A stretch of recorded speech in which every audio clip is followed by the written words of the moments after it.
wonder how 20-somethings on TV are able to hang out with their friends in the middle of the day, spend all their time in a bar, fly to a wedding in Italy, and still pay their rent and student loans on time? Because that's impossible in the real world. The past few years have shown some progress towards addressing the lack of racial and ethnic diversity in Hollywood, but there's one representation issue that's been ignored for a while, and that's class. Working class and lower class lifestyles are rarely depicted accurately in media or film, if at all. And when about 1/3 of Americans identify as working class and about 15% live below the poverty line, we shouldn't ignore the economic realities for those in lower income brackets. And to help me explain why this disparity between Hollywood and reality matters, I've invited my friend Gabe Gonzalez. Thanks, Franchesca. First, let's be clear about what we mean when we say class. It's not a judgment value, but a way to explain how our economy and culture are stratified. The problem with movies and TV is that it seems like just about everybody lives in a world where money and time are no object. But not only is it dishonest about the way most Americans live, it sets unrealistic expectations.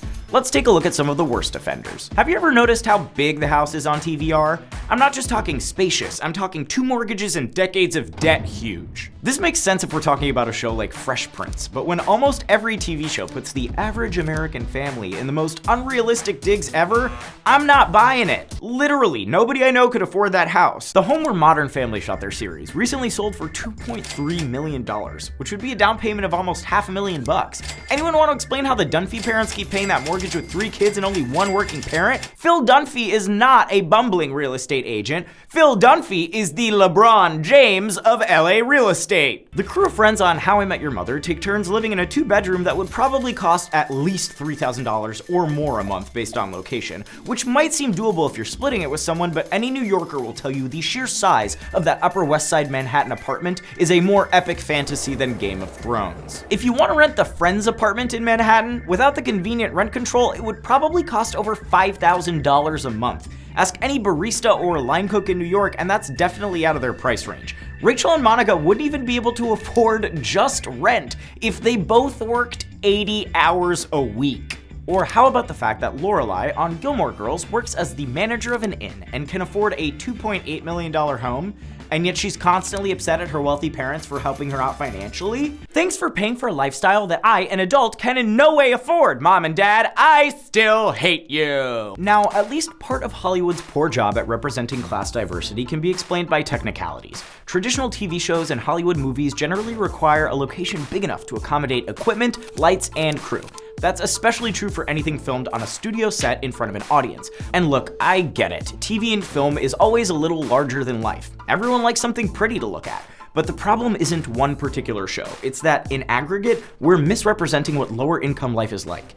And it wasn't even always the case. Shows like The Honeymooners or All in the Family not only tackled issues regarding class and income, but took place in living rooms that actually looked like they belonged to Americans who worked for a living. And money issues were often major plot points that came up frequently. Even into the 90s, things were a little better. On Roseanne, both parents struggled to hold down a job amid a recession. They dressed, ate, and lived like people with real-world costs. Fast forward to today, and we've got sitcoms like Two Broke Girls, where broke apparently means you can work as a waitress while owning a horse, affording a giant apartment, and working toward your dream of opening a cupcake shop. And sure, it's an absurd comedy that sometimes satirizes privilege, but it also speaks to our shifting ideas of what qualifies as broke. And if you haven't left a comment already, by now you're probably thinking, it's just TV. Who cares? Well, false depictions of what middle or working class people look like can actually have an impact on our own self-perception, as well as our perception of people living in poverty or working class conditions. This impact starts at an early age. A 2016 study from Duke University shows that children's movies overwhelmingly mischaracterize poverty and class struggle. Out of 67 main characters surveyed, only 16% would qualify as working class, and only 4% would be considered poor. The same research says that by age 12, children have already developed concrete ideas about class difference, such as the misguided ideas that poor people are inherently lazy, or rich people are inherently smarter. Very not true. I've met some rich people. This is especially why our depictions of money problems matter. When poverty or working class lifestyles are shown exclusively as a personal failure, we start to imagine financial stability is only a reflection of your character. Working class schlubs like Homer on The Simpsons or Doug on The King of Queens are often depicted as lazy men complacent with their class status. It's easier for us to accept their supposed failures because they deserve it. They simply haven't worked hard enough or don't want to. Except that class mobility has been falling for decades, and systemic factors like wage stagnation, a globally competitive workforce, and the rising cost of college affect the finances of millions of Americans. It's easier and less scary to stereotype working class people as lazy, uninterested in education, or careless with money. This casual stereotype reflects another social belief that can impact young people for life. As early as age 5, research shows that living in a low-income household can become a major cause of stress, shame, and other social or emotional problems. Conversely, children from wealthy households who don't achieve the kind of academic or social success that's expected of their class status can also experience shame or anxiety. And look, not every show needs to tackle the truths behind class division and economic inequality, but when almost 63% of Americans say they're one paycheck away from living in poverty, there's less dividing the haves and the have-nots in this country than we'd like to think. We do a disservice to individuals experiencing financial hardship when we reduce their real-life struggle to a stereotype.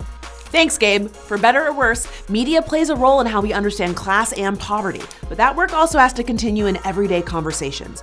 Talking about money issues shouldn't be taboo, because we can't fix a problem if we don't acknowledge it exists. Special thanks to Gabe Gonzalez for helping out this week. Thanks for watching. We'll see you next time right here on Decoded.